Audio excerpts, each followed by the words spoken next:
Watch me killer. Beats in the hood.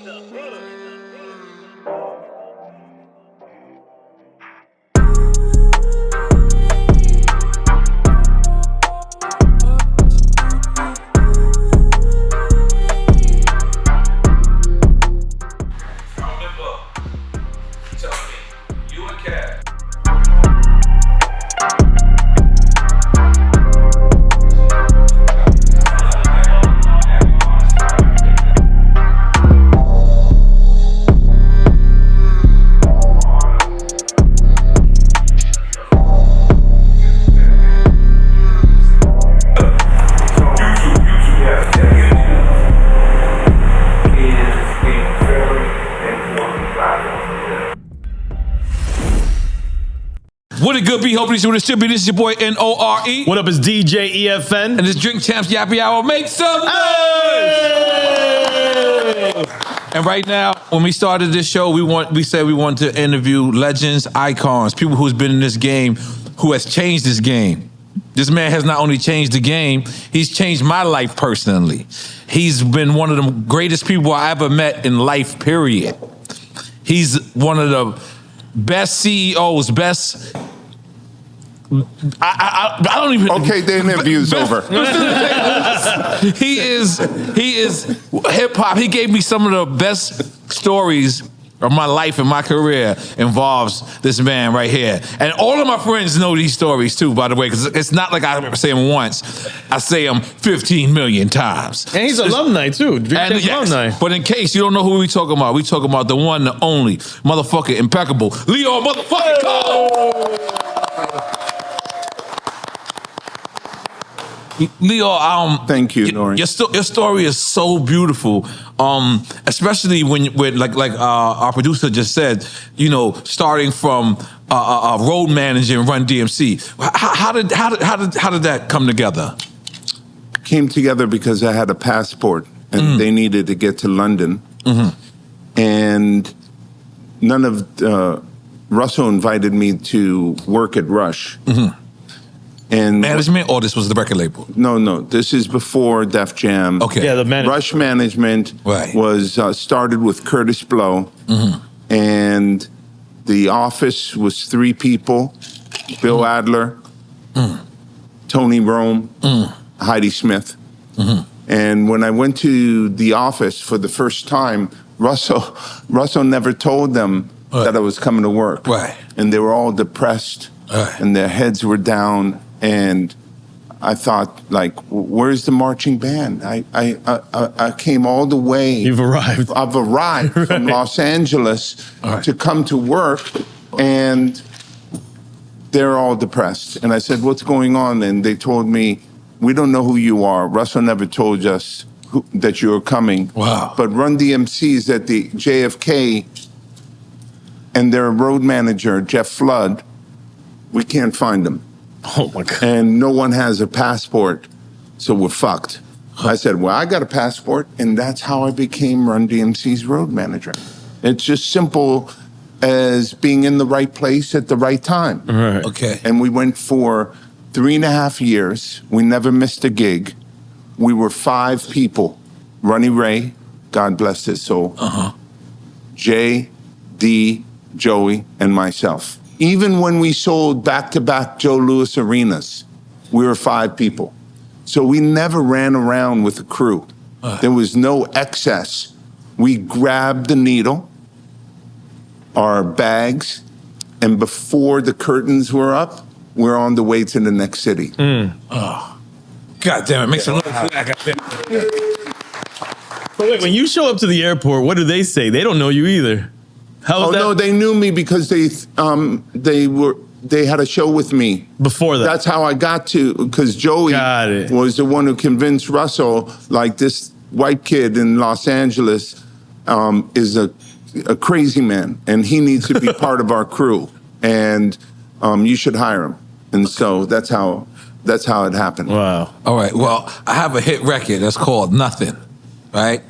And I don't know if you guys know this story, but I want to tell you how this story came about. The famous story. It's a famous story. I'm sure I told it on Drink, but this is famous. No, this is, you said it in Drink Test many times. Usually a CEO would say, I'm going to come to the studio, I'm going to meet you, don't have your boys there. Lyor calls me and says, have all your boys there. Very weird. I don't know if you remember this. So I'm like, okay. So Lyor comes, and he has a video. I have a video where a lot of y'all don't know, is I have a video with Ja Rule called I'm Gonna Live My Life. A lot of y'all probably didn't see it because, let me get to the story. So we're in Right Track recording studio. Lyor tells me, have all my friends there. Lyor comes in the room. He plays me the video of me and Ja Rule. Of course, I love seeing myself, so I'm like, yeah, this is great. That's the one you did here in Miami. I was yes, on set. I did. Yes, I was on set. You was on set. Yeah. I was like, yeah, what happened to you're that part video? of the fuckery. So Lyor looks at the thing and he goes. So the video plays. We're all like, yo, I like it. I like it. And then Lyor goes, it's popcorn. And I go, what's the first time I ever knew popcorn was bad? He goes, it's popcorn. He goes, I invested. And then this is how I know Lyor is the illest motherfucker in the world. So he goes, I invested in N.O.R.E. The war report, I invested in that. He's like, if you cut me, if I cut you, he said, if you cut me right now, ask me what I bleed. I said, blood? He goes, no, if you cut me, ask me. So I said, Lyor, if I cut you, what would you bleed? He said, Run DMC, sucker MC. Then he said to me, so N.O.R.E, I'm gonna ask you again, if I cut you, what would you bleed? And I said, Super Thug. He said, exactly. Pharrell's waiting for you in the studio.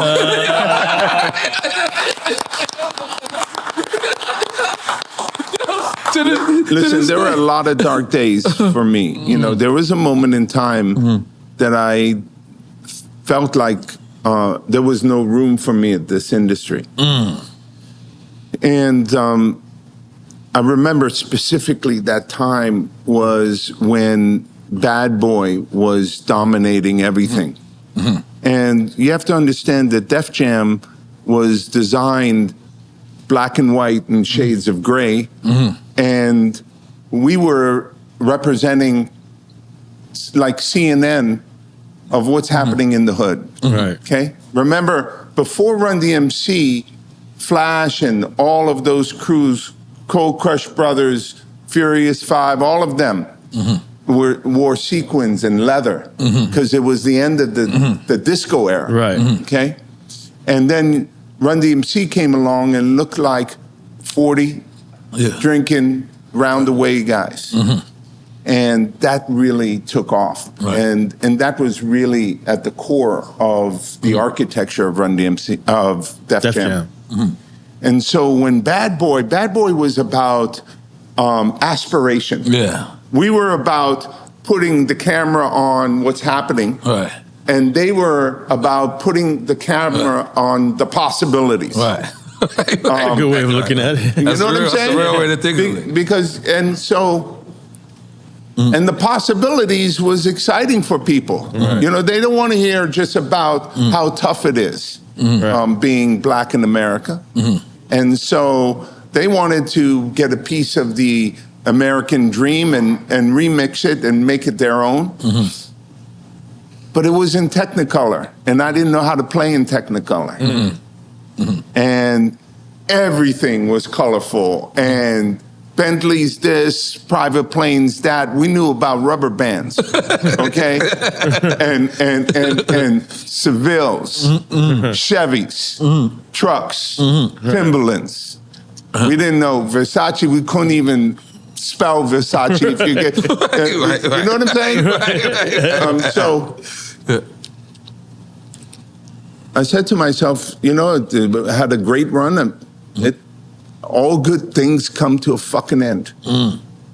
And I was ready to go. Until that fucking Locks video. And then they put them in Technicolor and it got me pissed off. Oh, okay. It made me so angry. Like, that's black and white and shades of gray. Right. You don't Technicolor that. Right. And then I found DMX. Right. And one of the things that I love doing is taking Polaroids of new artists. Just taking a snapshot of Polaroid. And what came on that Polaroid, I kept in my breast pocket, and I said, fuck that. There's room for aspirational, technicolor shit, but there's also room for our get down and our ability to continue doing our thing. Okay, so hold on. So I want to get to DMX first. First of all, let's salute to you. Salute to you. And all everything you do. Yeah, So we had Warren G on here.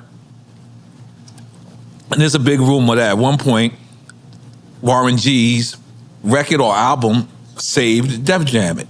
Fucking A right, it saved. Yeah, it's not a rumor. It's not a rumor. There's actually, I was getting swung out of Sony, out of Columbia Records. Like, we were getting thrown out. And we really didn't have a home to go. Because that was, just so people who don't understand, I was a distributor. Yeah, there are our partners. Okay. You know, you have to understand that Def Jam, the original Def Jam deal was 16 points. That included the artists and the label. Wow. Okay, just as an FYI, you know what I mean? Right now, if the 16 points doesn't get you out of bed, you know what I'm saying? Exactly. So for those who don't understand, 60 points, let's say off of a 16, not 60. 16, no, 16 points off of, let's just say a $15 CD. What is that? I don't know. It's too little. Okay, so that's a lot there. It's too little. And so we weren't happy about it, obviously, when we figured things out, which didn't take a long time. Remember, there wasn't too much historical mentorship or history prior to us. Right. So I couldn't call, what was your deal? And who's, how does this work? So we're making it up on the way. And so we're getting swung out of Sony. And then how did you get Warren G? Yeah. And actually, we shipped Regulate from Sony. They didn't actually, I was so scared that because the ink wasn't dry with Polygram, but I couldn't stop the record. And you know what happened with Regulate. Yeah, we sold close to 6 million albums. And so just imagine if, for whatever reason, that thing blew up too fast before the ink dried, they'll just rip that up and say, oh, come on back, buddy, and the whole nine. But instead, we shipped it, and it was actual numbers that represented the letter of Def Jam, because I didn't want anybody to know that this was associated with Def Jam. So there are a few records out there, vinyls, so D was 4. E was 5. Oh, like an alphabet. Yeah, the alphabet. And so how I found Warren G was, he was part of the whole G-Funk movement, and I'm greedy. I'm looking to expand Def Jam. Def Jam didn't just represent New York City; it represented rap music, and so I was opening offices in Germany and Tokyo. Fuck it, I'm going to open up an office in Los Angeles. Okay. By the way, we gave NWA their first national tour.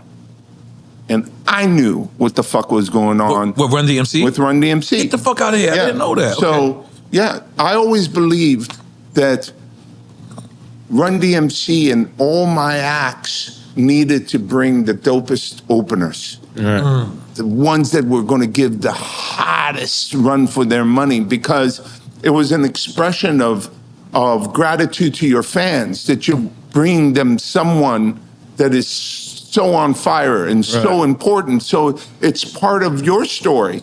But sometimes you bring someone so hot, it puts heat on the headliner. Right. I remember busting in that door, and I said, Run DMC, we got a problem. And they said, what's the problem? I said, I just stopped at the merch counter, and they're selling 17 T-shirts to your one T-shirt. NWA. NWA. Wow. So you know, you know what I'm saying. You know, Right. if you're curious enough, you know how to suss out what's going on and what's happening. And so, and I'm from Los Angeles. 1580 K-Day was the first all-rap radio station. Wow. It was not in New York City. What? Yeah, it was 1580 K-Day. Get the fuck out. Greg- I'm I didn't learning even this. know that. I'm learning Greg this. Mack, do your history. Uncle Jam's Army. Yeah. Please understand that there was some real shit going on in Los Angeles. And so I wanted a piece of LA. And so I was able to find Warren. He was kind of being neglected, and I signed him. And Chris Lighty was incredibly important. God rest his soul. God rest his soul. Yeah. And what a beautiful man. And huge reason why I'm here today. Yeah. He was a critical reason why we were successful. Yep. Fucked with you, N.O.R.E. That's right. That's Okay. right. Matters me my whole career. And he helped me. And, you know, Warren was being neglected by his crew. I snatched his ass up. And bow. Right. The reason why I signed him is I used to never sign an artist unless I went to their house. Okay? Because you could fake all sorts of things at a restaurant. You pull up in the whip, and everything is fake. Right. You could hard. talk that shit, Right. but you rarely can fake someone out at home. Right. And what am I looking for when I walk into someone's house? Right. I'm looking for Ma Dukes Right. on a picture, Right. smiling, because there's got to be someone that put up with that creative side, Right. fuel the creative side. Right. And I remember walking in Warren's house, and there was shit all over the rug, like literal shit. He had dogs, Literal shit. and it was like scary. Like, I'm not fucking with this guy. But there was his mother's picture on the wall.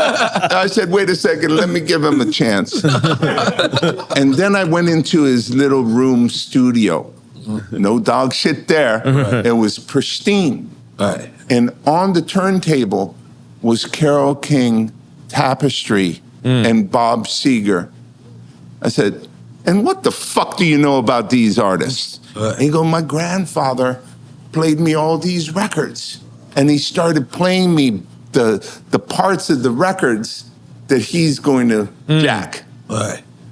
And I said, fuck it, I'm signing you right now, okay? And wouldn't let him out the door until I pricked his finger, Right. you know? Right. And for sure saved our career and my career. And there's a couple artists that did that. Redman, I was dead and stinking. Muddy I Waters? was You remember Time for some action. Time for some action. Time for some action. Okay, Yeah. my bad. I was That's on such a great album. I was on the canvas, man. I couldn't, it was like that big dude, Tyson Fury. Remember when he all of a sudden he came up? Yeah, yeah. That's exactly what happened with me. Right. I remember the ref saying 7. And I'm saying, I'm not getting up. 8. And then time for some action. I got up and said, what? I'm back. That type of record, too. Yeah. That record commands that energy, too. It gives you that energy. Yeah, Reggie Noble, boy. That is so dope. Reggie Noble. I spoke to him on the phone because of this whole City of Hope shit. Okay. And he told me he could do like 100 pull-ups. Pull-ups, and, yeah. Skydiving. And skydiving, and I hear in his voice, Yeah. what a remarkable human being he is. And I tell him every single time I see him, you're the reason why I'm here. Right. Okay, and so, Right, you know, fine. gratitude is part of living a healthy, long life. That's fine. Is Right. when you have gratitude. Right. And so many good things have happened to me. Right. And 2 of them were Reggie Noble Right. and Warren G. Warren Came G. at the right time. Right. So think about me Right. getting swung Right. and then walking into a new company and selling 6 million albums right like that. What? He was looking like a big dog. What? All of a sudden they're throwing all Your sorts of chest was stuff. puffed out. Yeah, stuff.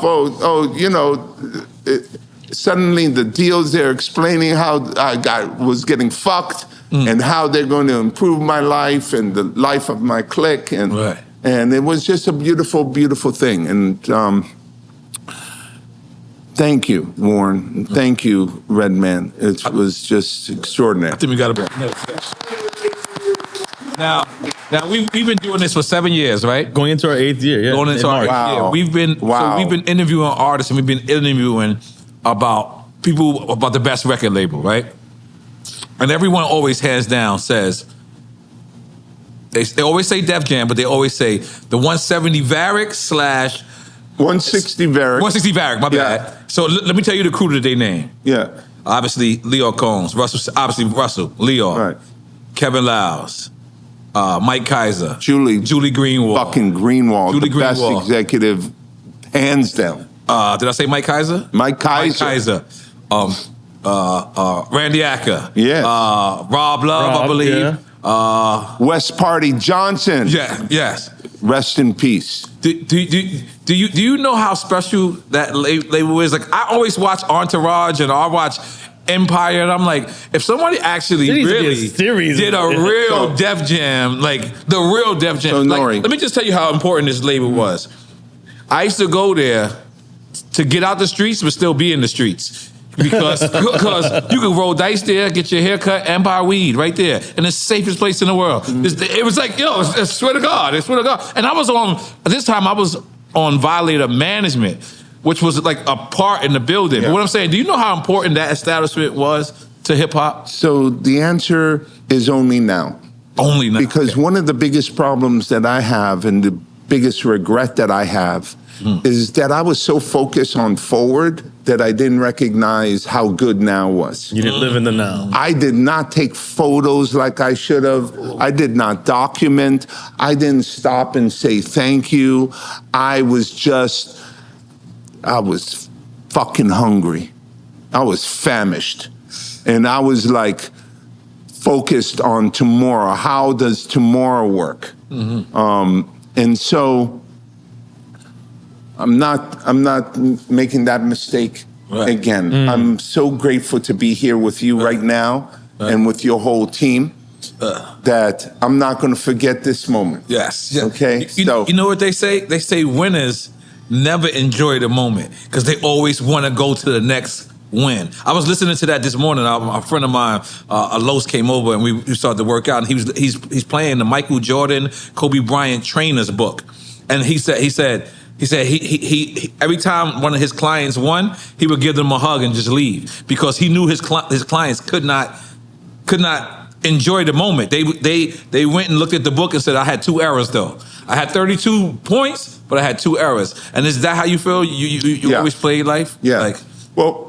Number one, I always felt my contribution to the culture was that I was going to outwork, out-hustle, out-focus, out-deliver. And also, there are a lot of mouths that depended on us winning. Right.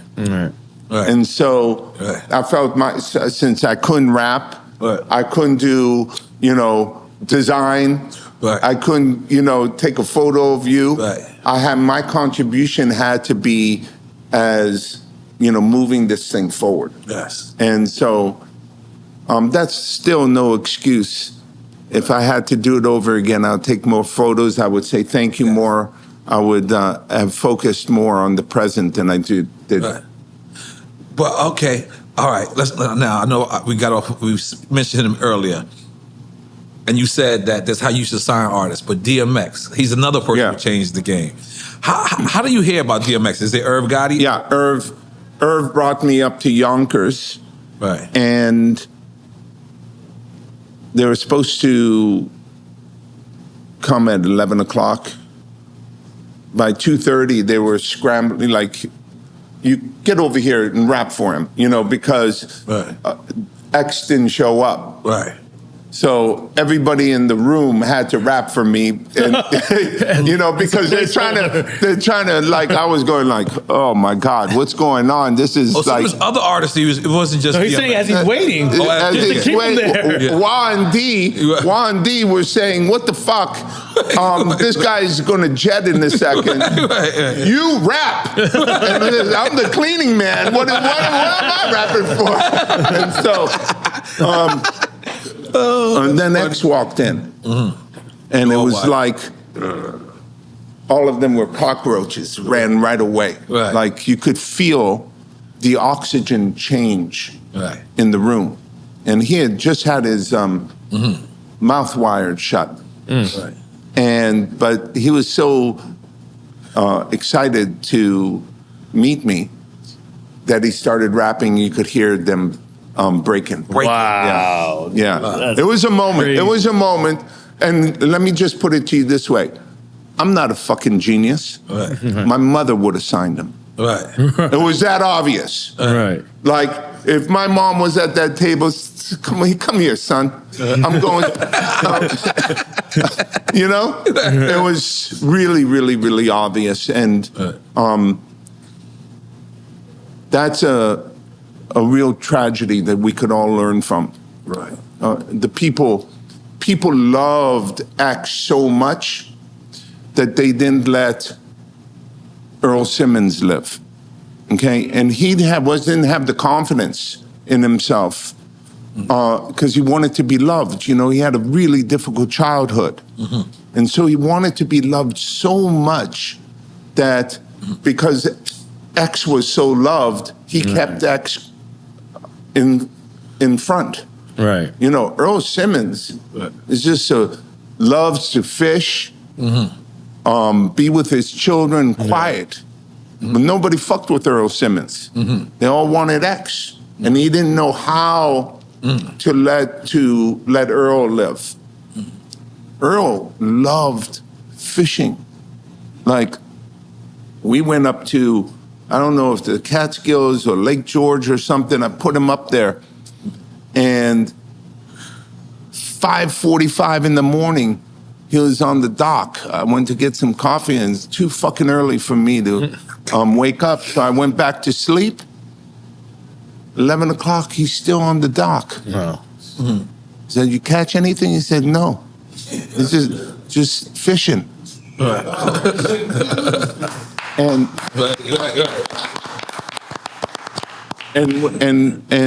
I'm lucky enough to have had a relationship with Earl Simmons. Right. And I care deeply about Earl Simmons. You know what X is? X is a guy driving 150 in the 20-mile zone. Yep. That's what X is. Yep, that's what it is. And so what do you expect if X is if all you love is X, what do you expect? Yeah. That doesn't end well.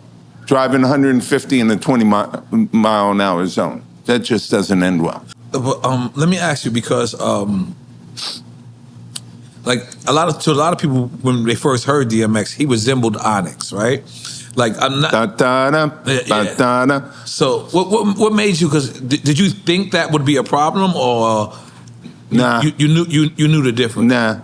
Okay. Nah, it wasn't a problem. It was so fucking obvious. I never heard that. I never hearing him or seeing. I never felt that. So all N.O.R.E's referencing is, that wire that's cut, and it's that water that's dangerous, and that's those two bands were disorganized danger. Right. There was no everything organized. It was like, fuck it, shit could. Right. You go to an Onyx show and fucking to this day, it's a problem. Yeah, right. It's a mosh pit. Yeah. I toured with them in Russia before you. Man, it was pretty crazy. You went to Russia before that? Yeah. Wow. Yeah. Nah, I wasn't Russia. You told me that was the first time you went. No, then it was after that. It was another place. It was former Soviet Union. It was Kazakhstan. Yeah. Because that Russia thing was different. Talk to me. Shout out to Tuma, who's here, by the way, and he threw some tidbits at me, telling me I didn't know that you managed De La. Yes. And I hit pause immediately, and he hit me back with a bunch of voice messages, which I appreciate him for doing. And he was just breaking down how you and Russell were involved, and them and Tribe. And I didn't realize, I didn't know that much about it and about the tour. That they were on that tour that you mentioned, the NWA one. Mm-hmm. Yes. And that you stopped Maceo from joining the military. You know, so we just saw each other recently in London. They did something for me in Google and YouTube at a conference, and I hadn't seen them in 15 years. And it was really like an extraordinary feeling. There's a lot of stories that people tell me about, like they were telling me in the crowd about how I got them out of high school and college, but insisted on them finishing their degree. Right. So beautiful things about me that I don't remember. I have an excuse, but they're very, very important. Very important. Like that live wire and that little water on the ground. Right. They weren't that. They represented optimism and joy and a different, for me, like I have all the illest rappers. That was a juke move. Right. When I represented Tribe and De La, I just juked everybody. Like they thought I was just one way, like grimy. Right. And so, did you know that he represented De La? That's crazy. That's under Rush. That was under Rush. Yeah, Rush. Yeah. I didn't know. Okay. Yeah, it makes that's a Sonic. Right. Wait, too much EPMD. Yeah. Pause and then pause telling me some stuff, and then just thinking about all the groups and artists that Rush and Def Jam collectively that you were involved in and got to see develop. That's extraordinary in terms of lucky motherfucker. Right. Lucky motherfucker. I've touched more rappers than everybody else combined. Okay? Period. Okay? Big Daddy Kane, shout out to him. Rakim joined me. I haven't seen him, must have been 2 decades. He joined me 2 days ago at the Secretary of State's house where we did rekindling a new initiative around music diplomacy. So Dave Grohl, Bono, and I brought Rakim. And Rakim. That's dope. And did you know the Secretary of State of the United States is a musician, guitarist, and he played Muddy Waters on stage. It was the most ridiculous thing. And so I saw that we had opera singers, we had Dave Grohl, Bono. We didn't have any rappers, so we got a few late additions that was great, and one of them was Rakim. And when he got on stage, he shut that place so down. And it's all, guitarists and symphony people and everything like that. It brought shivers to me because, if you think about those lyrics and that man, and just to see him and the life that he's created for himself, man, big shout out to Rakim. Yeah, his legacy my is goodness, solid. My goodness.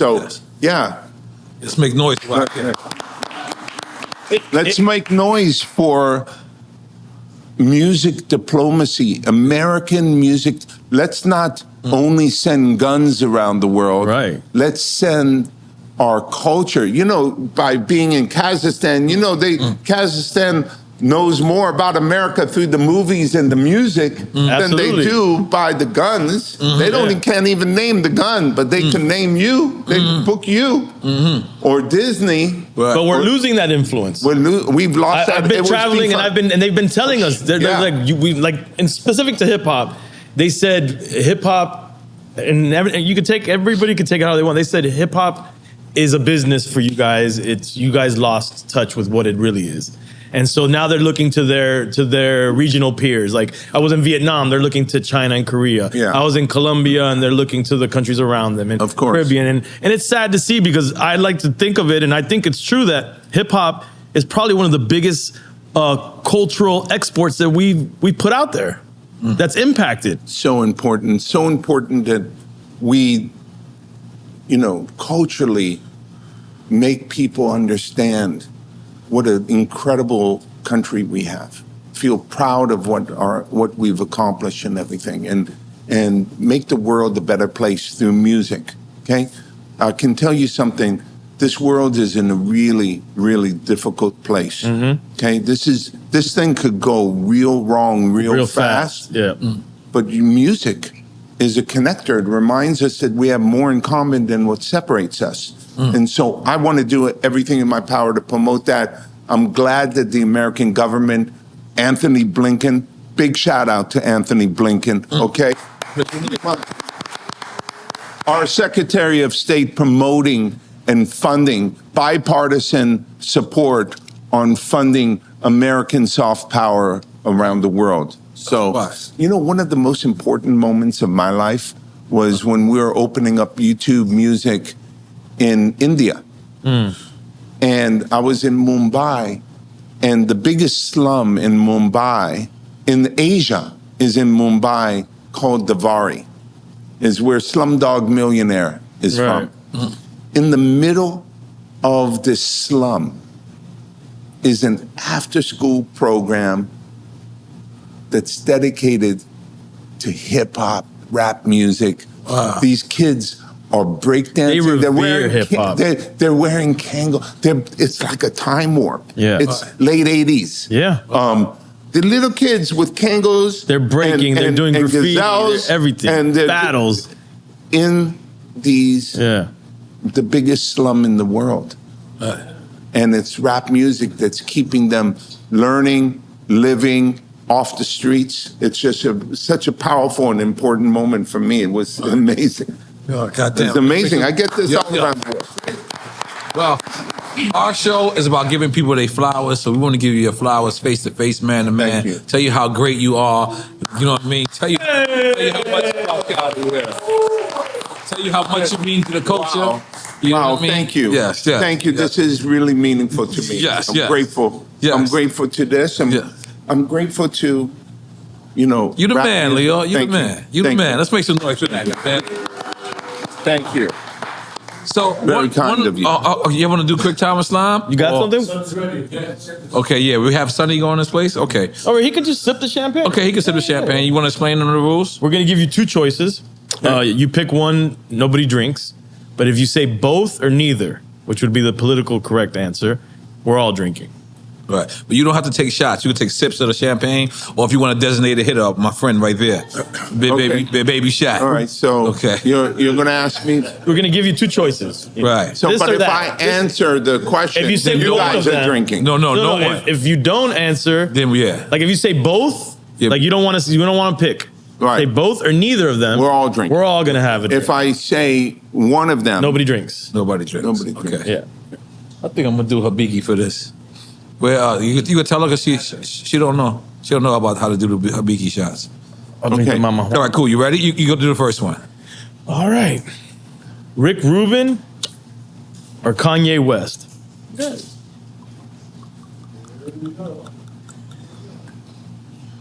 Fucking Rick Rubin. Jay-Z or Dame Dash? Jay-Z all day. Meth or Red? We're drinking. Okay. I like how you understand the game. He understands. Woo.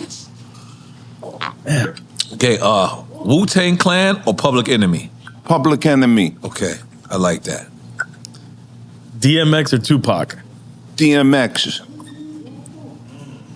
Got it? Yeah. Kiss or Fab? Kiss. Okay. Analog or digital? That's analog. That's a good one. That's how I always go analog. 80s or 90s hip hop? Oh, you skipped. Oh, my bad. No, I gotta go back to that. 80s or 90s hip hop? I don't give a fuck. Okay. Right now. Okay. We drinking? Nas, No. Nas album, Illmatic, or Biggie album, Ready to Die? Biggie album. Okay. All right. Run DMC or Beastie Boys? Run DMC. Okay. Primo or Pete Rock? Primo. Woo. Rihanna or Mariah?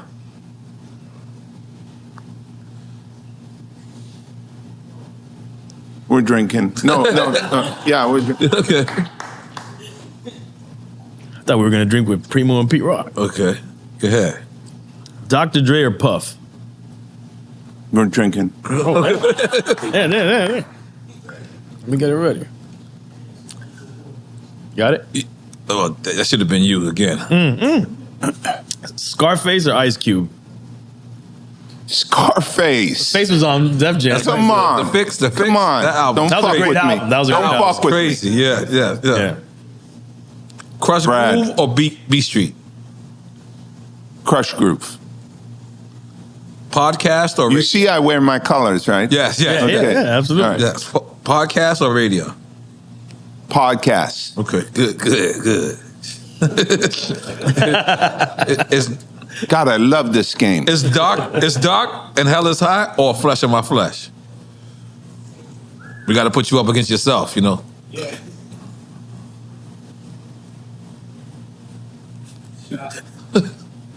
Fuck it, we're drinking. I'm going Japanese De Leon. You can keep. You don't have to say it anymore like that. Yeah. Okay. Oh, Do you guys have to work after this? Nah. something like that. I got to go be a father after this. Yeah. Okay, this is a good one. Russell Simmons or Kevin Liles? We're drinking. Okay. All right. Okay. LL Cool J or Snoop Dogg?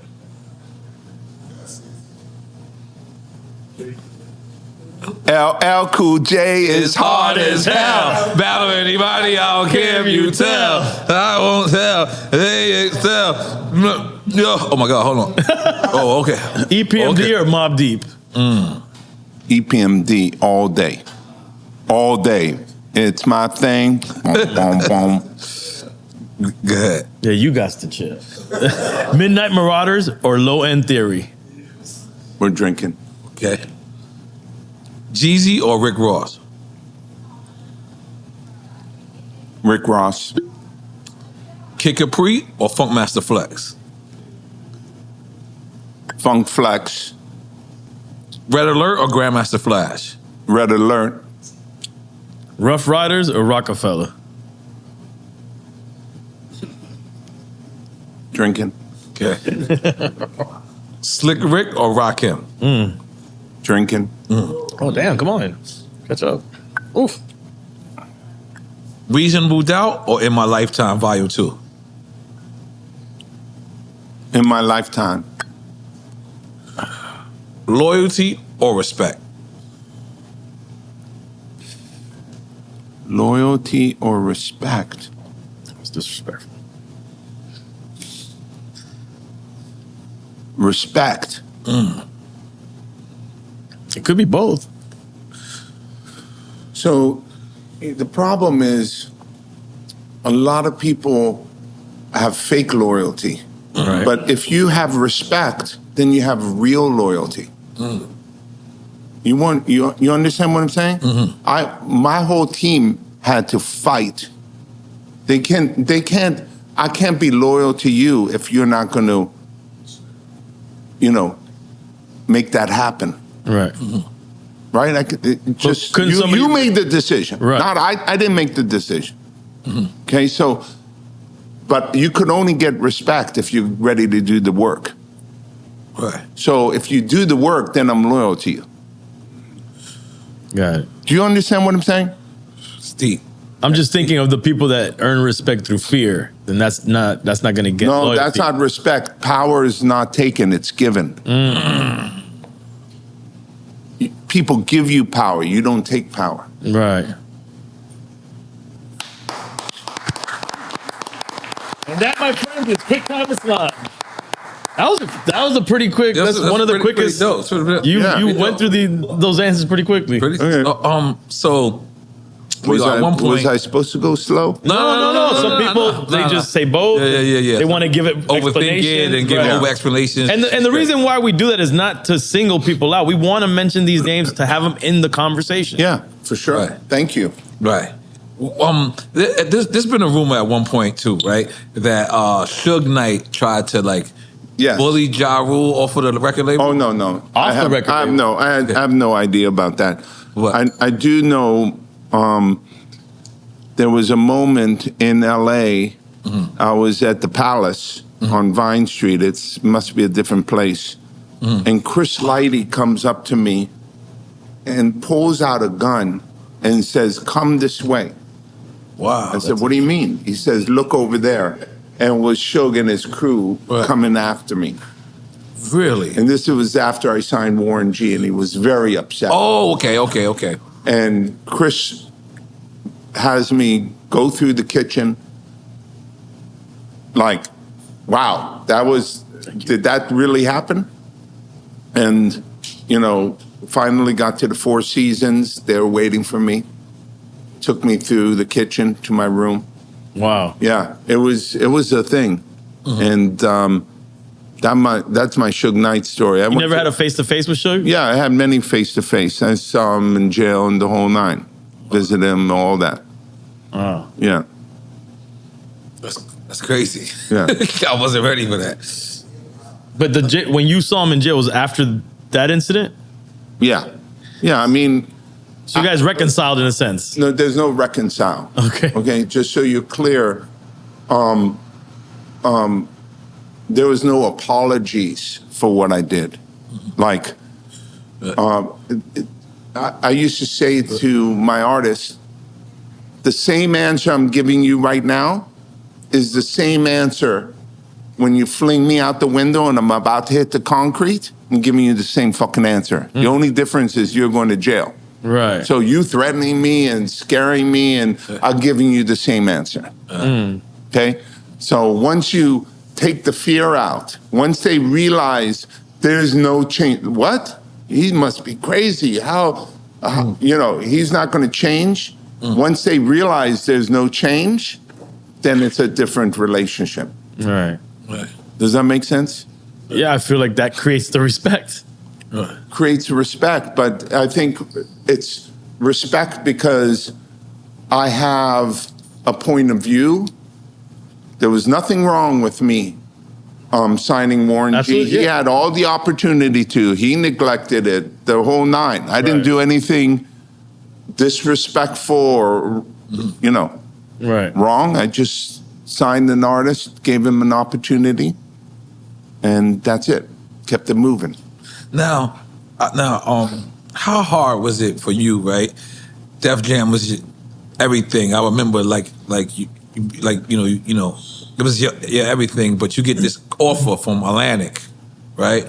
And Atlantic is, I don't know how this Atlantic deal was structured, but I know that at first it was just you who went, and then those who could get. But how hard was that to hold that in? That Atlantic stuff happened 6 years later. It was really when I sold Def Jam. Okay. I was 38 years old. Okay. And part of the deal was you either work for them or you go for 5 years on what they call garden leave, where you cannot go back in the industry that you love. I'm 38 years old. I didn't work for the paper. I worked for the journey. I was on the journey. And that would have been a death sentence for me to get this money. From Def Jam, from selling it? But not be able to work. But not being able to work unless I worked for them. Oh. And that's why I created the Island Def Jam Music Group. Okay? Now, what happened... why I left the Island Def Jam Music Group for the Warner Music Group is Edgar Brofman that owned Universal. They bought Polygram. Okay. They bought a lot of things. $11.9 billion. Okay. And Island Def Jam was part of that group. Right. Okay? And he went off to buy Warner Music Group from AOL Time Warner. Wow. And because he saw my work at Island Def Jam, he asked me to come along and own a piece of this new company. And it was an opportunity for me. And we talking about the Warner. Warner Music Group. I was hired as the chief creative officer. Right. But the real reason is going to be the first time I've ever said it, is Universal did something really, really bad to me. Now, things were going really great for me. Ja Rule was exploding, Jay-Z was exploding, DMX was exploding. You know, it was all incredible. Right. And I broke the Killers. I transformed myself from the rap guy to all of a sudden to other types of music, the entrepreneurialism of rap music. I introduced to the rest of suddenly we went from the last place to the #1 record company in the country, and I was good money. But I got harpooned because 2 of Ja Rule's original members went to jail. Oh, yeah, because you signed Cash Money Click, right? And then they came back. And they were on TVT Records. And so you know What's when... his name? Steve Blunt? What was his name? Steve Gottlieb. Gottlieb. No. So this is a really tough story for me. TVT, yeah. Okay? So these 2 guys come back from jail and say to Ja Rule, yo, let's do a Cash Money. And in the vault of TVT was a Cash Money album. Yeah. And so Irv and Ja really didn't want to do that. Their career is going like crazy, boom, boom, boom, boom. So they made me tell Steve Gottlieb that I'm not actually going to do this. Now, all of a sudden I get a lawsuit, personal lawsuit, that I led him on to believe that Ja Rule can do Cash Money, and accused me of fraud. So I said, get the fuck out of here. I didn't do anything wrong. I have Ja Rule who's multi-platinum, and you're trying to rekindle Cash Money. It doesn't make any sense. No.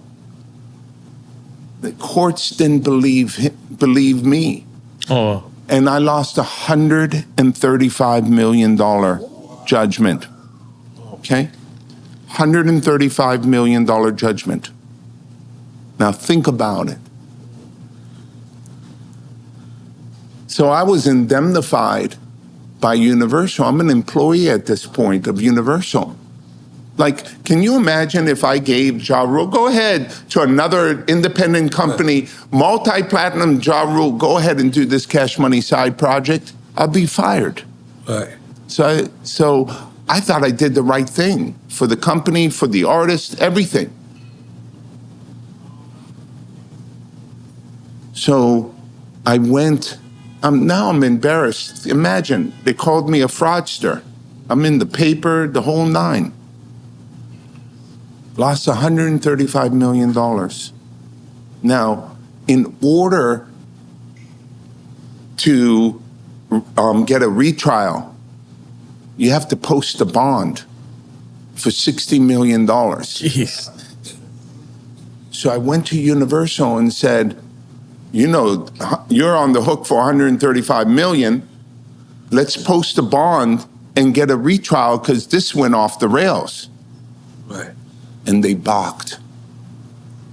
The people I gave my company to, the blood, sweat, and tears that I gave that company, they balked on the $60 million bond that will allow them to retry the case, that they were on the hook for $135 million.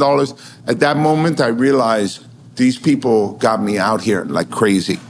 Now, put up the 60 milli, went to retrial, threw the case out. Finally, They said, this is absolutely crazy. Steve Gottlieb already spent tens and tens of millions of those dollars.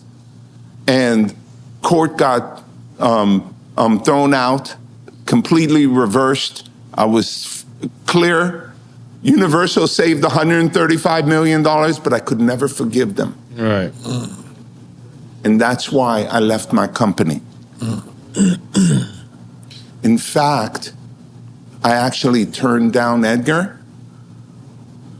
And on January 6th, right after I got back from Barbados, I walked in the morning because I was under a lot of stress. They were telling me this new Warner Music Group's going to be so valuable, hundreds of billions of dollars, millions, and you're going to do great and the whole nine.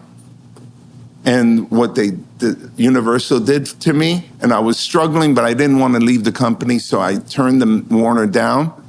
I went that morning to the office, never had a key, and it was the first time that I couldn't get in the office.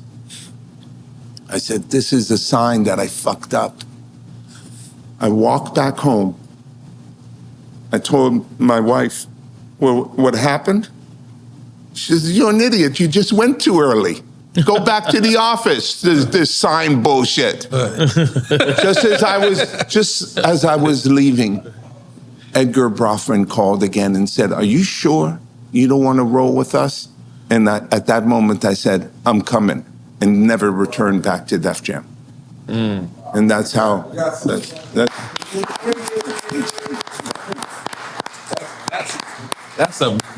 crazy. That was the first time that story ever been heard. Okay, so you get to Warner. I'm about to say Atlantic, but you get to Warner. Yeah. This is it's a rumor, not you, but every CEO kind of gets to the new company and kind of fires everybody and brings in their own crew. Was that your plan? I don't believe in that. Okay. I don't fire everybody and bring in my own crew. Everybody has a chance to win that job. Okay. This is nothing personal. Right. This is not a game. This is people's lives. Right. We have a fiduciary responsibility to the artists and the songwriters. Right. I was going to get the best click, period. Right. And that didn't mean my click. Right. Okay? I like this. I like this thought. I like what you say. I like this thought. But your click winded up over there. So what you're saying is... Because they were the best. They were the best. Just so you know. You played tug of war. Yes, your team won. Just so you know. I love it. That's really not accurate. Okay, cool. Because many of my clique made it. Mm-hmm. The ones that you know about, historical people in this industry. Many of them didn't make it. Yeah. Wow. Okay? Right. It's simple as that. Mm-hmm. So, like I said, I believe that we need to win, you need the best team. Mm-hmm. I believe that too. That's simple as that. God damn it. God damn it. Let me ask you, before you worked with Run DMC, would you have considered yourself a hip hop head, a b-boy, like before you got into the industry side of it? I was a curious person. And I was raised by two incredible parents that made sure that I did everything in my power to avoid work. Now, that's very strange. Think about Jewish parents. Usually, man, you go to school, become a doctor or a lawyer, that's your gig. My parents said, this is a very new concept to have a career. You see, a couple generations ago, people didn't have a career. They went to work. Right. And they said, because we're successful, we could afford you the opportunity to find your passion. Because if you find your passion, you'll be a very wealthy person. And they weren't meaning money. Right. They're meaning, and by the way, I'm on the verge of being 64 years old. I've been in this game for 40 years. I do not know where the time went. It's weird. Right. So they were right. Found my passion, have enjoyed almost every day. I work really hard, but I work in a space that I feel incredibly passionate about. So, well, the reason why I asked that is, were you passionate about hip hop prior to that, or were you passionate about just the entertainment industry? I was not passionate about hip hop until I came to New York. Okay, I came in New York during the fever period. Encore. It's pretty early on.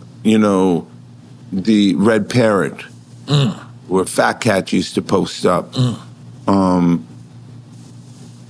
The Roxy, Danceteria. This was a moment before AIDS, before crack. This was a moment where New York was just on the verge of bankruptcy, just survived bankruptcy.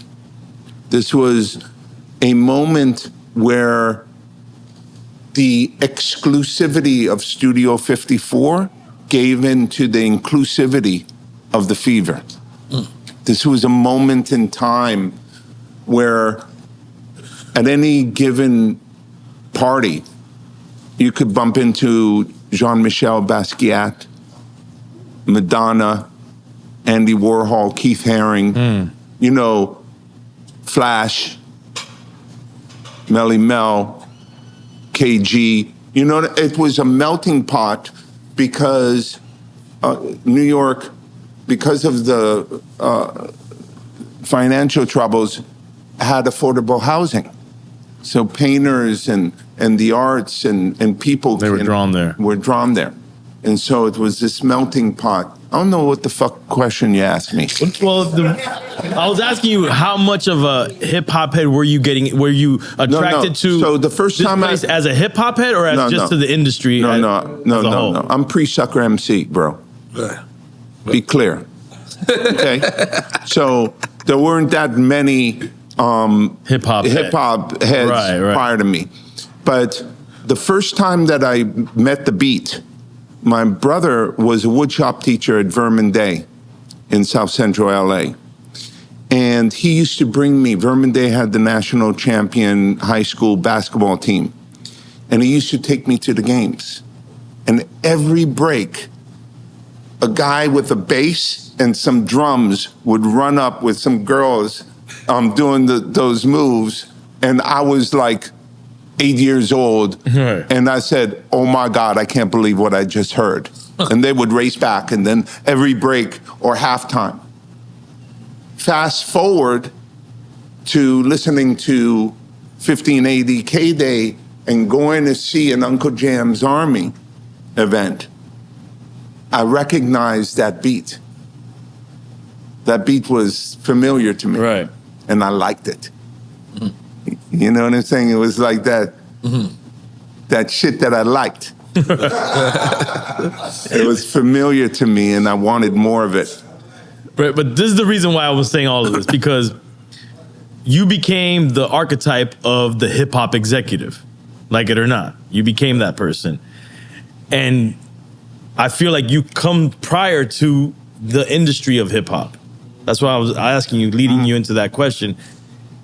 And now people look at hip hop, the industry extracted the music and monetized the music, but we both know, and we talked about internationally, the culture lives. All these elements. How do you feel the rest of, like, hip hop as a multi-dimensional culture?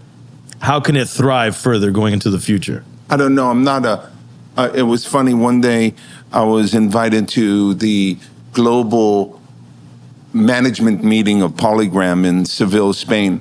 And I sat next to the head lawyer of Polygram. And he said, so Lyor, what's after rap music? What's the future of rap music? And I turned to him and I said, I don't know. And was like really put off English guy. He said, so what do we pay you millions of dollars for? I said, I don't know. I hope you don't pay me millions of dollars to predict the future. The future, right. I hope you pay me millions of dollars to create an environment, a safe space, a creative space where artists in that garage with the snot running down their nose that are going to change the future want to be with us. Right. I never wanted to predict the future. That's corny to me. Right. That's like, what? I want to create a safe environment for that future to be with Well, that me. is predicting the future too, because you're creating the future, a foundation for a future. I don't know. I never weather vaned this thing. I can't tell you. I can tell you the thing that lives inside of me. Okay, think about this. The center of the music industry is in New York City in 1983. All the record companies were here. Yep. They weren't in LA, they weren't in Atlanta, Miami. They were every decision maker, every single person. Now, Record label industry or the entire record label industry Industry. was, I tell you that all the time. was in New York City.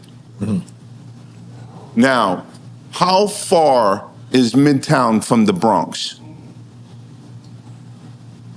Not far. 40, 50, 60, 70, 80 blocks? All right. So think about that a kid like me, Russell, Rick, no money, no clout, no knowledge. I got high. All those four things alone is a reason why I couldn't be successful. Right. But it was because of the arrogance of these labels that didn't drive up to the Bronx and realize to get into the fever, there was more demand than supply. Right.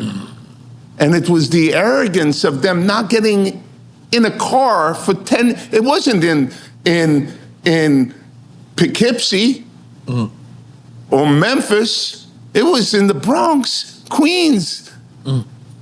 All they had to do was go there. So, because of the arrogance of the industry, we were able to incubate.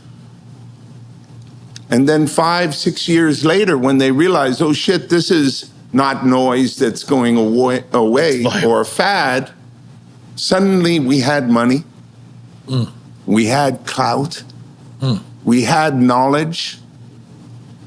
Getting high wasn't a thing no more. Okay? And suddenly we were beasts. Right.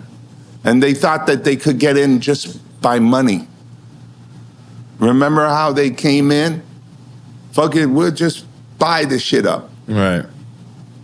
And yeah, so I think that to me is, so if you told me, psst, you know about the motherfuckers jumping on one leg, singing in the north of the DR, in Puerto Plata, that shit is big. You know what I do? I get on a fucking plane and go just touch the baggie. I want to see it. Right. I don't want to ever say, that ain't possible. That's just noise. That's a fad. Right. I need to go. You understand that? Actually, Right. because I remember what I did to them. The only reason why I'm here is because they wouldn't get in a fucking car. And drive some blocks down. Some blocks down. That's insane. Insane.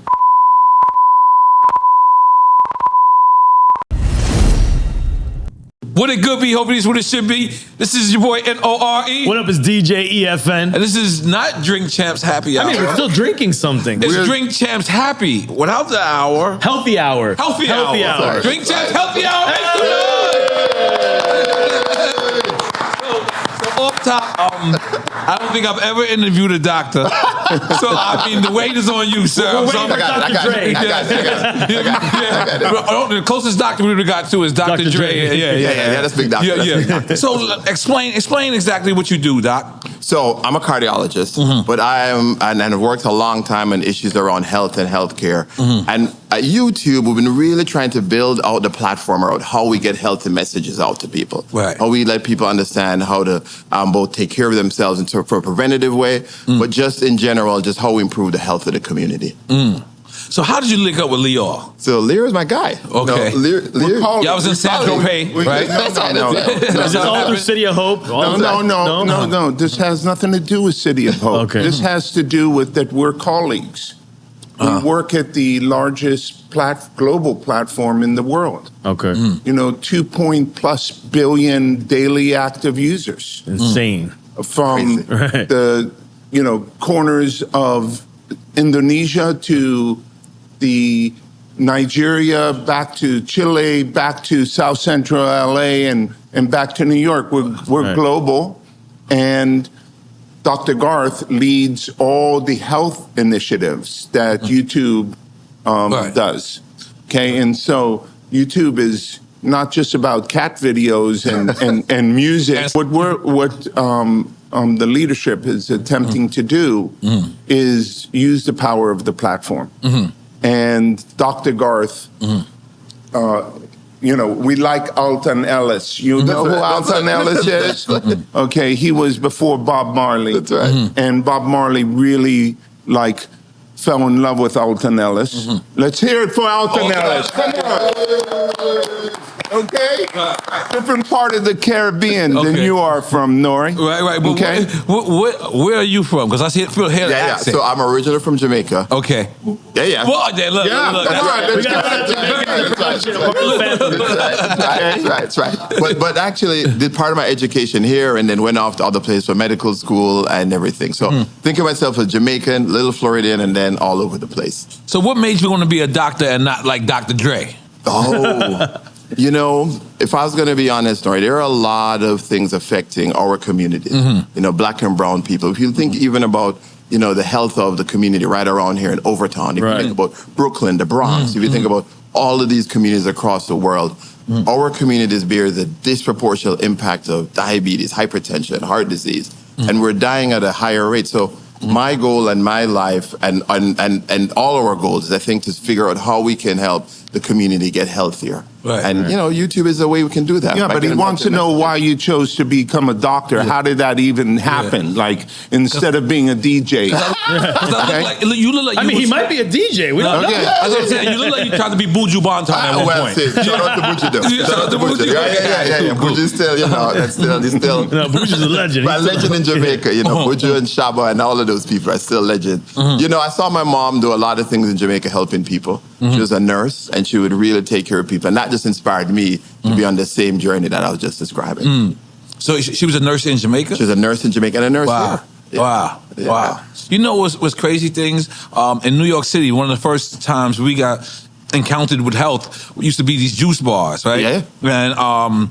And we used to go there, and there used to be juice bars. But a lot of times we used to go there because they were selling weed, right? But by the time we were buying the weed, we would buy the juice bars. Like the Rasta man would come, and he was mostly Caribbean people that and they would tell us, okay, here, take a shot of ginger, take a shot of wheatgrass, and we really there just for the reefer, the quarterback bag. Yeah, pick up a bag, and they Caribbean. Why does it seem like Caribbean people are more healthy and holistic as well? That's very true. I mean, putting the weed conversation part aside in a Rastafarian religion, a lot of it is about healthy eating. A lot of it is about how you eat food that's grown from the earth, and so that's a big part of Caribbean culture. Puerto Rican culture, that's a big part of Cuban I'm Puerto culture. Rican, he's Cuban. Puerto Rican culture, but it's a big part of all our cultures. Is healthy eating. Yeah.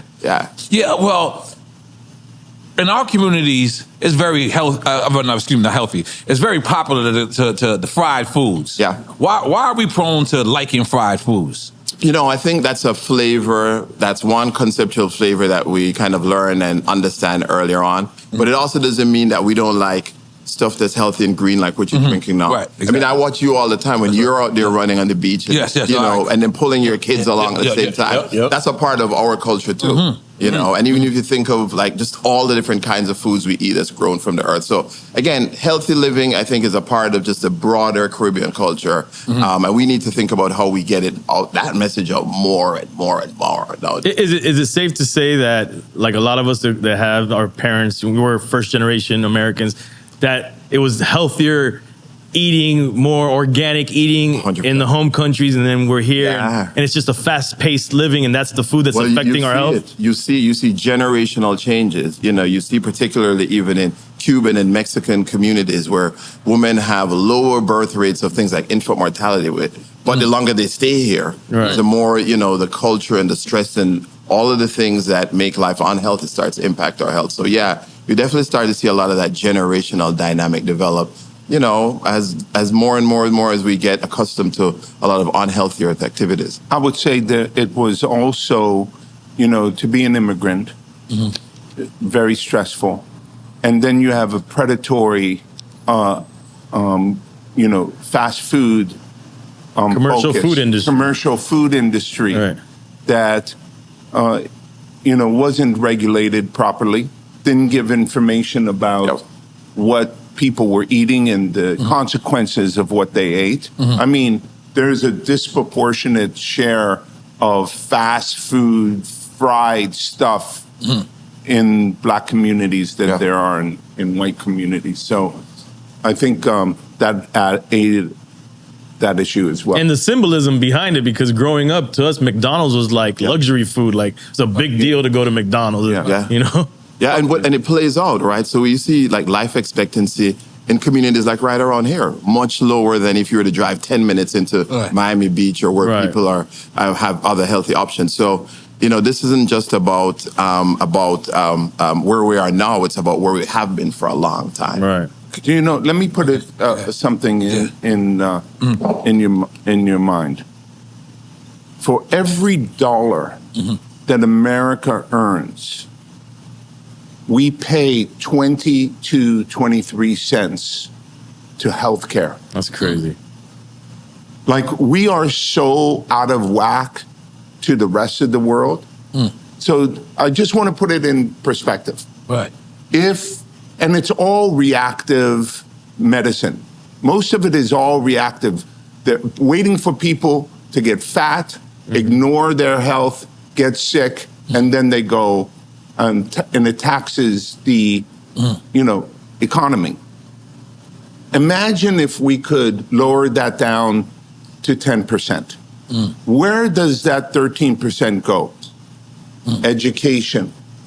Right. Where it should have been. Communities. Maybe we could have music back in public education Arts, right. or the arts and stuff like that. So when the money is going in a disproportionate way to, healthcare, I think it's just insane that we don't tackle it. And that has nothing to do with how disproportionate all the effects of these diseases are in the Black community.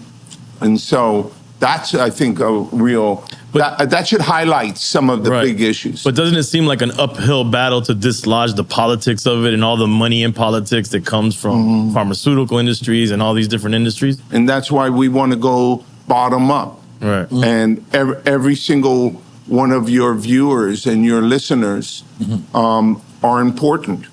Because if we could get them more focused on healthcare and living healthy, it will deburden the institution, and I think it would change a lot of people's lives and change society's life too. Yeah. We need more education. We need higher paid teachers. We need music and the arts back in these schools. And we need to just get this under control. Let's make some noise for that. Yeah. Let me ask you, right? One of these famous diets right now is this keto diet, right? So everyone is keto. And I've recently been going to Europe this whole year, right? Nobody's eating that on pasta. Keto. Nobody's on keto in Europe, but then nobody's overweight. It's like I'm looking like how does this work? Yeah. So what I tell my patients is stay away from fad diets. There's the thing about dieting is try to be consistent over time.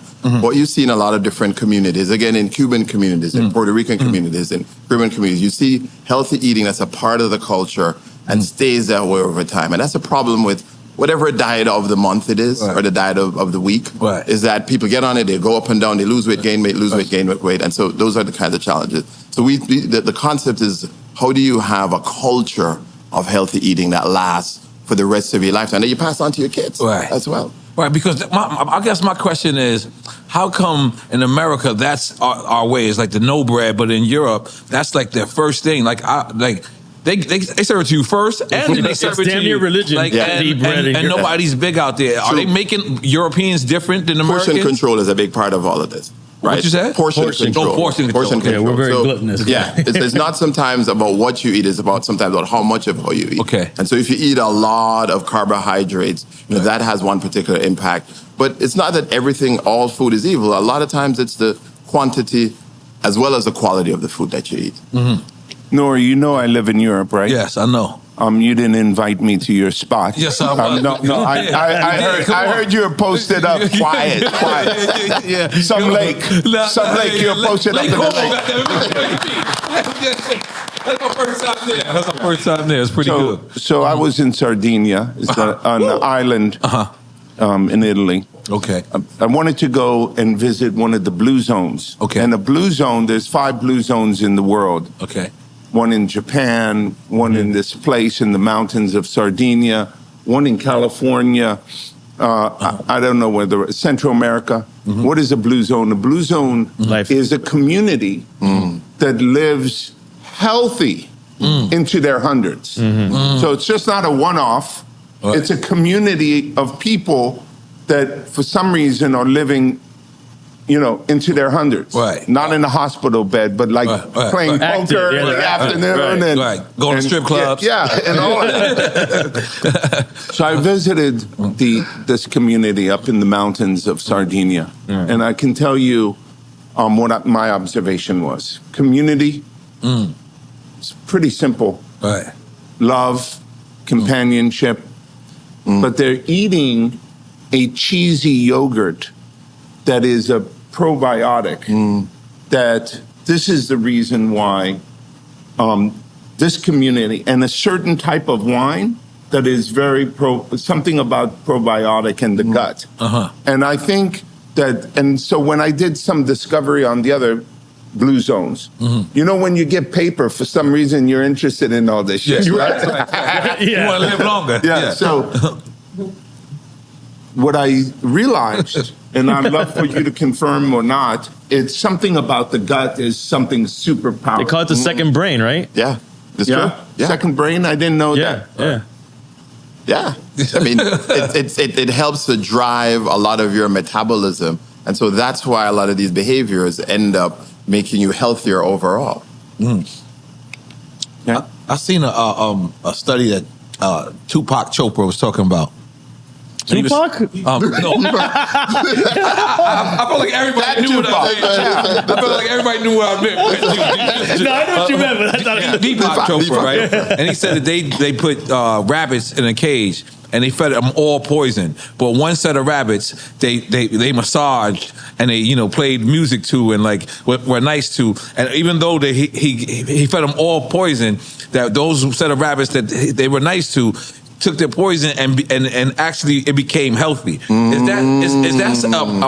that something that we're supposed to be doing as we're eating? Are we supposed to be thinking positive and feeling good about ourselves? Well, that's stress too. Yeah, exactly. Right. That part of it around stress is important. Listen, we have a challenge many times talking about mental health, stress, and those kinds of things in our community, particularly even as Black and brown men. Right. And so to the point of even understanding that we have to normalize talking about hard days, good days, bad days, stressful days, depression, all of those things. So again, understanding how we normalize discussions about stress and how we attack it and deal with it is a part of even that conversation. And go back to what Lyor said earlier. He said, you get some paper, you start to think about these things. Yeah. Right. A lot of the communities that are suffering from a lot of disease, they're in this economic struggle there. Yeah. You know what I'm saying? Yeah. But once you come out of that struggle, you're like, oh, you have something to live for. You want your family to live longer. Yeah. You start to think about creating generational wealth. It's a whole different ball game. Yeah. Yeah, and I also say let's think about creating generational health along with that. How we pass on. Generational health. Right. That was fine. And that's why we decided, you know, I don't like celebrating myself, N.O.R.E. I like being behind the scenes and just watching this beautiful culture, you know, grow up. To see you choosing between Lake Como or Capri. Yes, I did both. It's wonderful. Yes, I it's did. wonderful. And It's wonderful to see this beautiful culture grow up and be so successful. Right. But I realized that there's, you know, I used to never know anybody who died. Wow. When I was, you know, growing up, first person that died was Jam Master Jay. Wow. First person that, you know, people used to say, oh, I lost so-and-so and so. I didn't even understand that feeling. Right. But as you get older, you start losing people. Right. People that you care so deeply about that you take for granted. You know, everybody wants to go to a funeral and celebrate someone's life. And while they're alive, they didn't, you know, they didn't take the time. Right. And so the City of Hope asked me to do this numerous times, and I really didn't want to do this. In fact, I didn't even know that the City of Hope, this event, was something for many, many years because I never got an invite, okay? Until, you know, rap music kicked down that fucking door. All of a sudden, I started getting the invite, and I started recognizing, like, wow, there's these events and these hospitals and these, you know, the access to things. I had no idea, and believe me, I was a decade successful. So I felt a kind of sort of way like what, you know, like Groucho Marx says, I won't belong to a club that would take me as a member. And so I said to myself, why am I going to do this? I don't want to celebrate myself. And then all these people started getting sick. And I really, really started to try to understand this whole cancer thing. What is it? What is it about? How's people getting affected? And then I saw the statistics about how the percentage of black people that get sick versus white people. Since my career has been based on black music, I felt like, wow, this is interesting. Let me talk to the hospital and discuss with them if they could do something to, you know, fund this inequity in cancer. And they were incredible. Like this hospital, which is the world's most famous hospital in cancer research, cancer treatment, the way they treat patients, et cetera, et cetera, et cetera. They understood the inequity that was happening, and they want to close the gap. And so the moment they said that they're ready to put money to mobile vans that will go inside communities, black communities, to get early detection, I said, shit, I'll get over my fear and let's make this happen.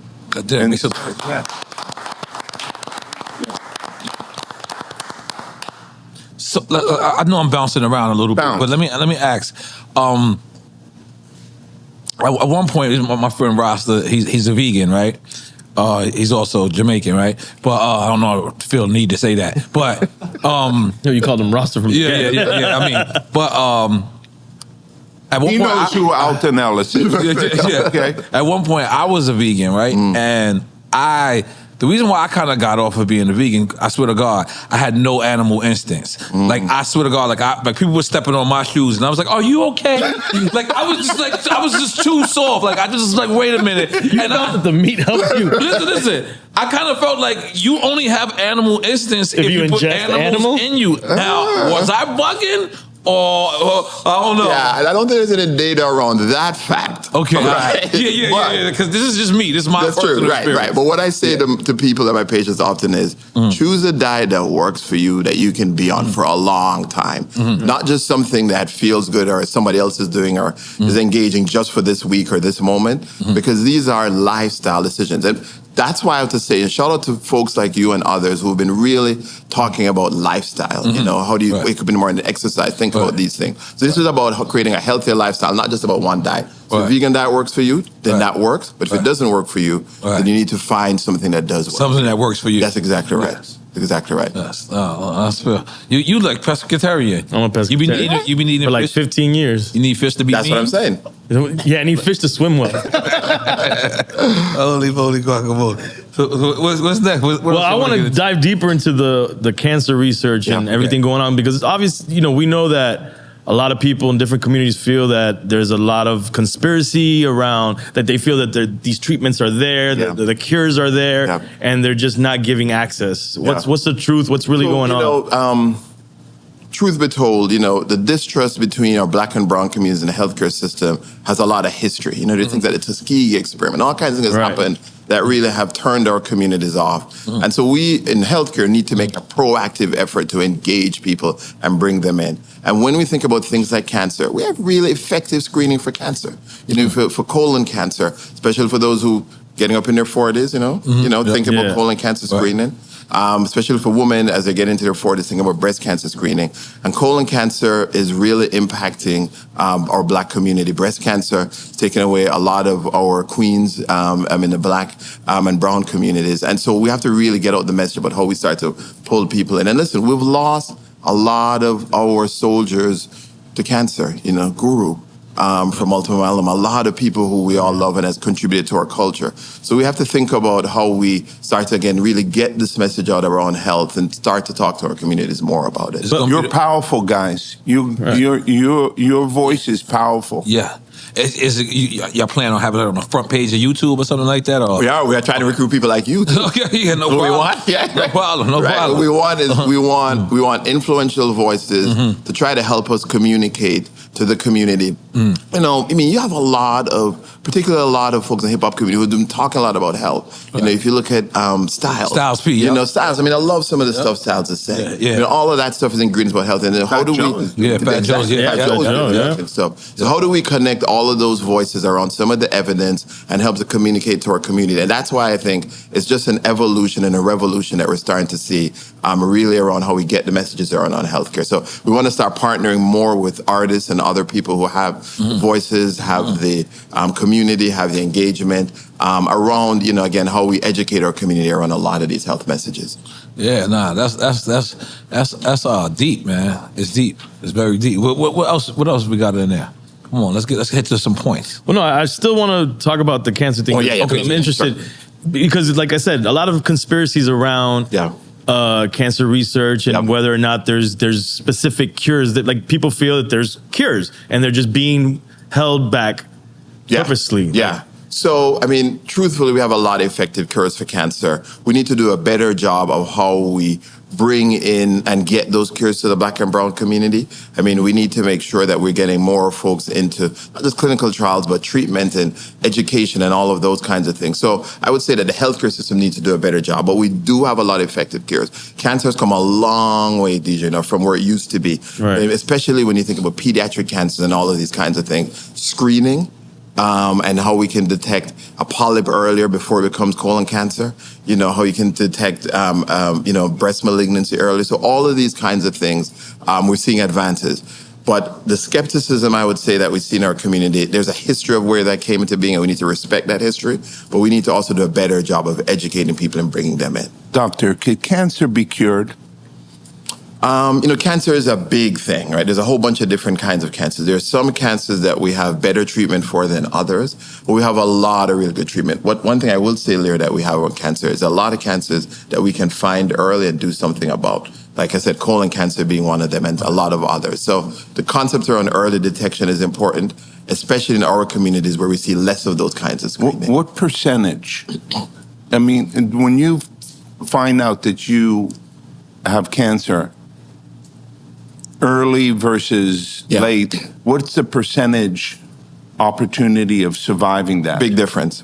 I mean, that's why the concept of early is a game changer, right? You know, if you can bring people early, if you can find something at stage 1 before it becomes stage 4, you know, those things make a difference. And this is what's really hurting our community. When you look at those numbers around what's happening in the Bronx, Brooklyn, you know, Queens, when you look at what's happening in LA and all the South Central, what's killing our community are these diseases. So we really have to do a really better job of kind of bringing in early detection and everything what I think on those sides. Ends up going back to economics, because it sounds like screening is the big thing. Like if you can catch it early. But I think a part of the issue is people not having insurance, or even if they do have insurance. Like I'll tell you, even for myself, like I have to do the screening. I'm at the age where I have to do, and me trying to figure out, okay, I have to go to the gastrologist, and then you have to book this.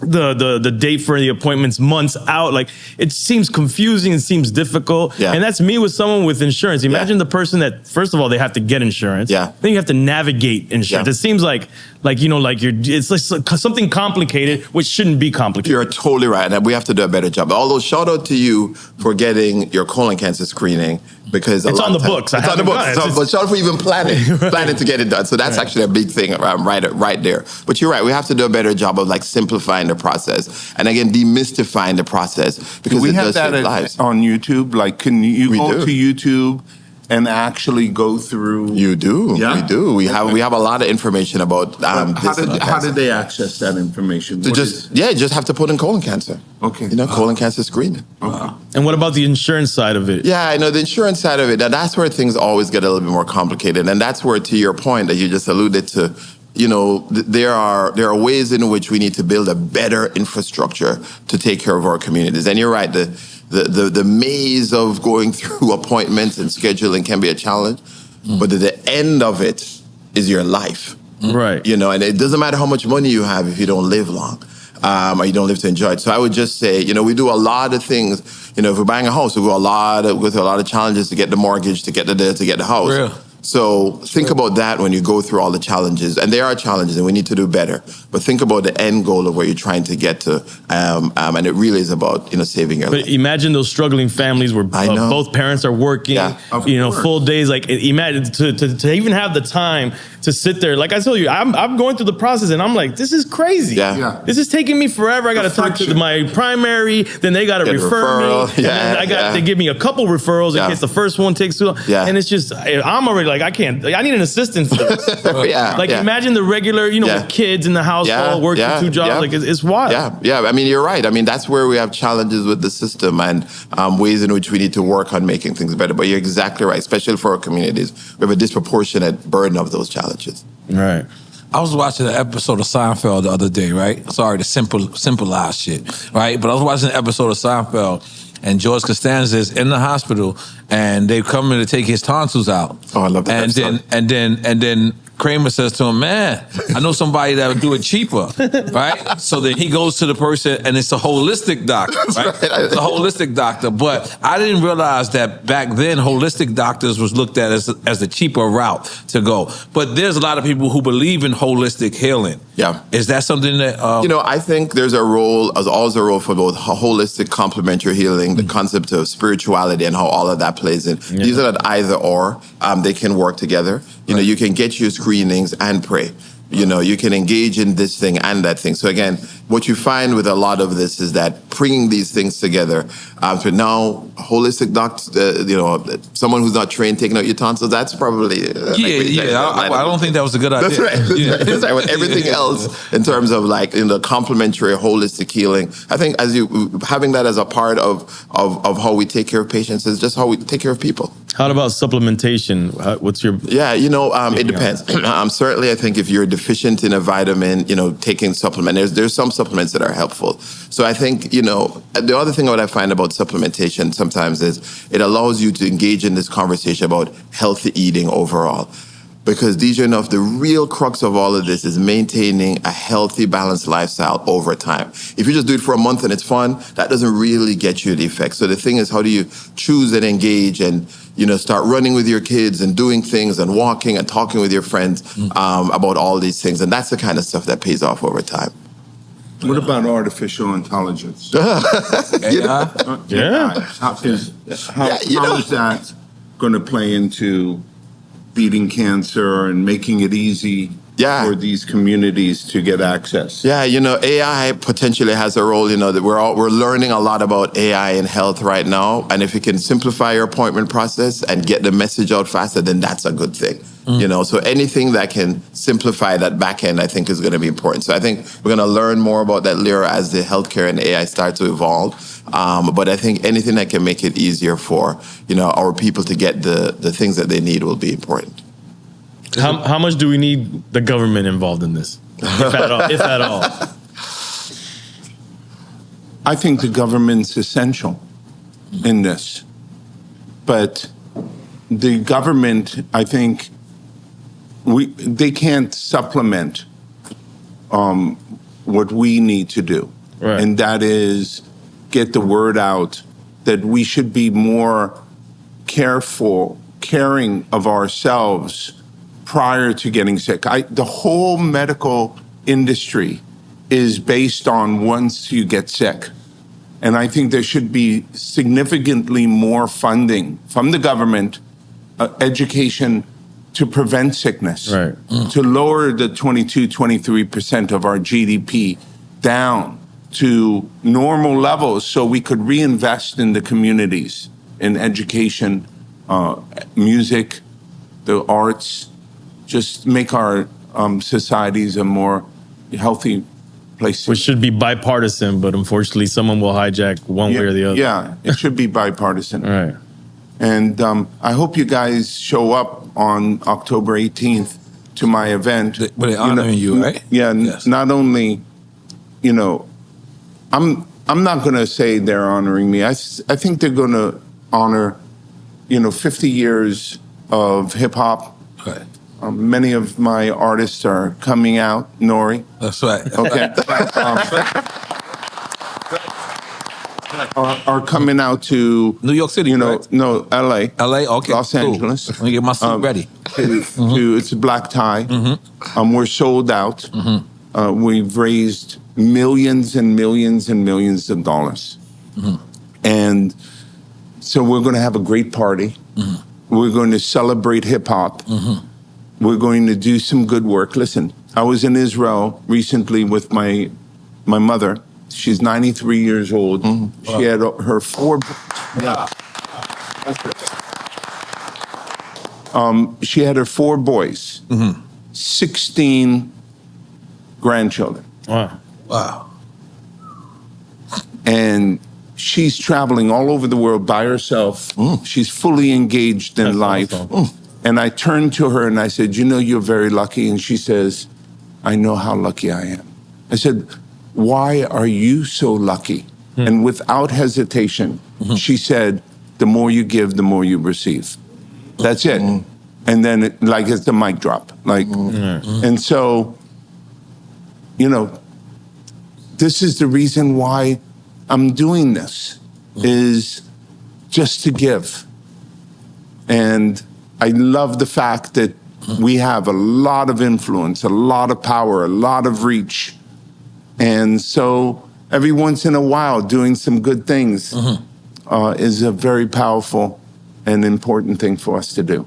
Do you think hip hop should have its own health insurance? I think the answer is emphatically yes. Right. I don't want any of the artists to not be able to, this is a very short career. Right. Right. Not everybody could reinvent themselves. Right. A lot of musical people that are, in a different planet. They're the vulnerable parts of our society. Just because they're talented and were successful and well-known and made some money doesn't mean that they were able to keep that money flowing. And they should not be without an insurance card and something to fall back on. I'm wondering if the Grammys has a program of that, or Music Cares, or I'm not SAG sure. has. Or SAG. SAG. Yeah, Chuck D and I think and now Chuck D, I believe. Well, Chuck D is like a beacon of good shit. Curtis Blow is also involved in that. You know what I'm saying? He just keeps Right. he just keeps trying to push the envelope, do the right Yeah, thing. he's amazing. And the whole nine. So, yeah, I would like to see that. I would like to see this community grow old gracefully. Yeah. Thank you. I'm gonna tell you another. We'll go to the bathroom. Excuse me. A great meeting. I'm with you, and you offered me a great deal, but I was like, yo, Leo, you know, I'm hot. These people offer me more. And he's like, yo, you said to me, you looked at me like a man, and you said, if it's all about money, then take the deal. But if it's about your career, then you're at the right place. Thank you. And guess Thank you. what? Huh? And guess what? I say. And by the way, you gotta understand how hard that is for a person to calculate that and say, you know what? Yeah. Because what he's saying is righteous. It's saying like, yo, bro, these guys are just investing because you're hot for now. I'm gonna show you a career, and you show me a career. Thank you. You know what I mean? Thank You you, show me yeah. a career. I'm gonna show you. I'm gonna also tell you. I remember you telling me, you and Kev was like, yo, we're gonna have you on tour for the rest of the duration. And boy, did I do tours from Survival of the Fittest to Amazing all of days. these tours and it was like, I just knew that I made the right decision, man. So I always wanted you to know that face to face, man. Talk about you like Jesus when you're not around. I gotta say it in your face. You know what I mean? Thank you. I prefer Moses, but I'll take Jesus. Okay, my bad. So, No. Okay, leaving. Yo, I need to get to London. Who? I need to get to London. I haven't been to London. No, this year. I need to get to London. Okay, I got you. No. We see the warning. Wrap up. So Okay, we got you. here's my question, because I mean, I'm a veteran of Drink Champs. Yes. And I want to come back and do it again because I'm not finished. Okay, but hold on. We got two more. Okay.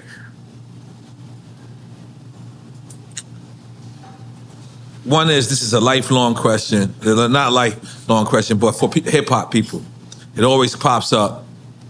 Is Lyor the reason Jay-Z and Dame Dash is not together? Absolutely not. Okay, that's just like, if Lyor was the reason, then they never were together in the first place.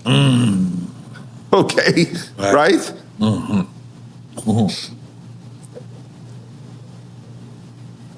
Mic drop. Yeah. Oh my God. So, okay. And then this is next to the last one. So now you dominate from from Warner, you start 300. What makes you go from 300 and you sign all these new artists? You do it again. Like, no one says you could do it again. Like, They were laughing at me, N.O.R.E. Yeah. They were laughing at me when I started 300. What did you say? Recreate yourself. Yeah. They were Reinvent laughing yourself. at me. They were saying, haven't he realized that the music industry is fucked, and what does he know, and shouldn't he just retire, the whole nine? And all I could say to you is, I don't pay attention to what people have to say about me. Right. You give me the inspiration when I see you in the DAP. Yes. The people who know me understand what I'm all about, and that's good enough for me. I don't really care. I'm not tethered to social media. I'm focused on waking up every day and trying to contribute and do something good. So 300, I knew that there was going to be a bounce in the business. Anybody who would bet against music always loses. Yeah. So it was so obvious to me. Everybody's shorting music. I would take that bet any day. 9 years later, I sell the company for $440 million. How dope is it you sell 300 for 400? Yeah, yeah. and the Thank you.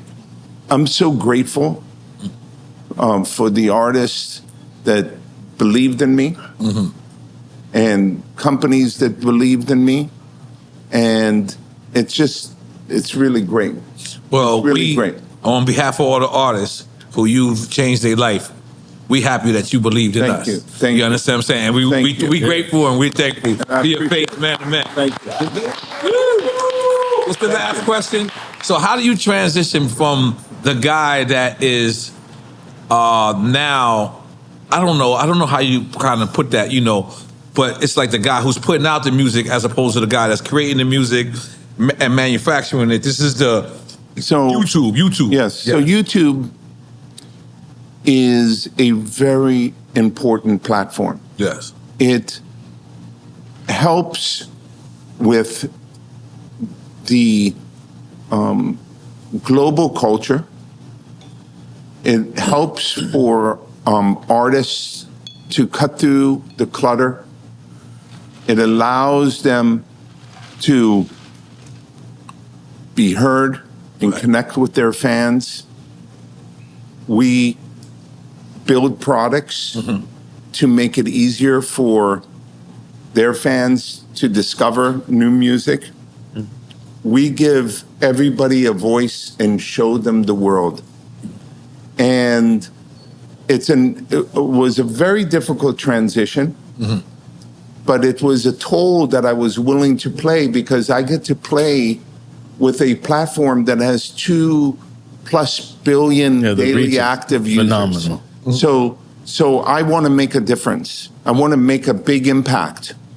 And I wanted the music industry to understand that YouTube was their friend, not their foe. You know that UGC used to be a 4-letter word.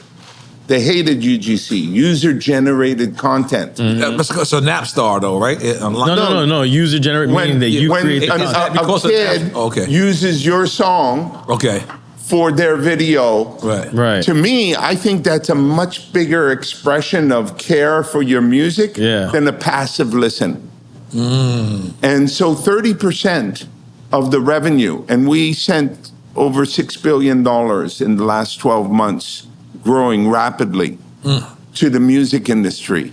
And 30% of that is from UGC, user-generated content, because we invested in Content ID. So which pays the licenses. That we can detect, the computer can detect when a creator or user uses your music and you get paid for it. And to me, that's a huge investment that we're the only ones that made. It's a huge campus in Zurich in Switzerland. So about YouTube. YouTube. Yeah, okay. So it's the respect for creation. It's the respect for creation. But think about when UGC was a 4-letter word, but now it's core to the industry. Right. And I think the same thing is going to happen with AI and Gen AI. Gen AI is going to come in.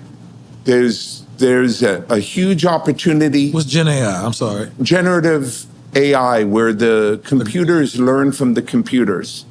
And so there's no fear from your side of anything that could go wrong with AI? Of course there is. Okay. Of course there is. There is a lot of focus. We've created principles and have guidelines, and we're working with the industry to create a framework that is healthy. It creates a healthy framework of control, monetization, and attribution. And once we have that framework in place, I think that you're going to experience a new era, an amazing new era. What's your take on what's your take on the AI generated like voices and it basically redoing artists' voices? Everybody tries to do a Lyor Cohen's impression. Yeah, like that's going to become a problem. Probably. I think that's just a fad. You think that? I think there's just so much. For example, think about if you have writer's block, and AI could help you. Right. I want this to be a tool for creativity. I want this to be a jetpack for human creativity, not a replacement. Right. And so this is a brand new world that we're on the verge of. Guys, be clear. This is coming so much faster than you could ever imagine. Yeah, You co-signing AI, basically. I'm co-signing bold and responsible AI that we work together in shaping the future. That's what I co-sign. Responsible is the main word. Yeah. Bold and responsible, because we can't put our head in the sand and think that this is not going to happen like we did with Napster. Oh no, it's exactly. That's we got to for sure. be on our front foot. We got to be offensive, and we've got to make things happen. Most definitely. Okay, entrepreneurial, hip hop style. You know what I'm saying? How we are the first adopters of new technology, new ideas. We're open-minded to win. So let's shape the future together, and let's clap. Very last question. Very last question. I'm sorry. Goodbye. Did you think that Jay-Z would be hip hop's first billionaire? I don't give a fuck about this billionaire bullshit. I think it's a bunch of bullshit. Okay. I think I wasn't expecting that. I think what I'm proud of is Jay-Z as a father, as a businessman, as pushing the boundaries of the possibilities. Right. All this billionaire bullshit is like a marketing tool. It's like hip hop 50th. It's a marketing tool. I celebrate hip hop every single day. I don't need 50-year anniversaries. Okay. I couldn't think of a better way to end that. I ain't gonna lie. Mic drop. Want to take a picture and then be done.